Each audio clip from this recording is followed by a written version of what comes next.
So since people have been asking us about the Radlock connectors, we want to let people know that we're inspired by the Bracket Boys. They make these cool, I think they're copper pins that, you know, screw into like the Odyssey batteries and the anti-gravity batteries.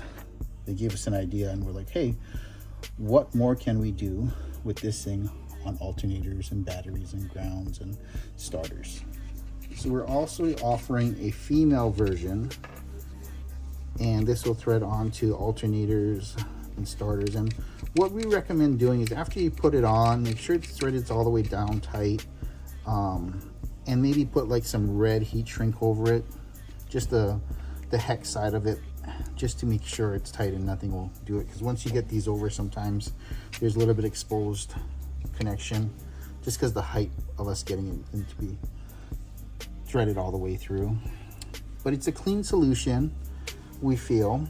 And like even for like the starters, try this here, hopefully yeah. So these are just cleaner solutions, so you can put your starter connectors on and so forth. And again, probably just heat shrink that with some red heat shrink or black heat shrink just to make it look cleaner. And again, like I said, we offer different sizes. And what we also do is you can buy distribution blocks online, and a lot of these will just thread into the distribution block rather than you having to do that Allen and tighten down the wire and sandwich the wire. You could use a distribution block, put these in, and just have quick disconnects on all of them. So somebody wanted to see us assemble one, and we'll put one together real quick and just show you how we do like a simple ground connection. So make sure you just use a hydraulic crimp. We got this one on Amazon. It was fairly inexpensive, but you just want to hydraulically crimp these in. So we'll just, and make sure you get the right connector for the gauge wire. That's a very important thing. There we go.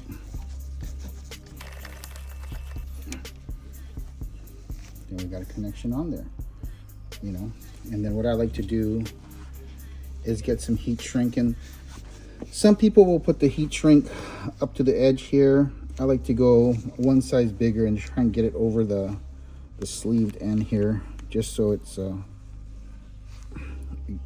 better coverage rather than going up, because sometimes after it heat shrinks it pulls away from it. So I feel this is a better solution to do it.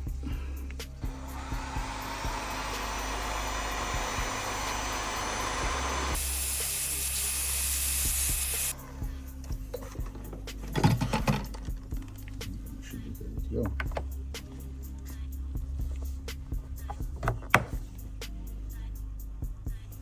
So, and you guys can use them. Some people want them for like engine grounds, and you can just thread it into the engine and you get yourself good ground connection.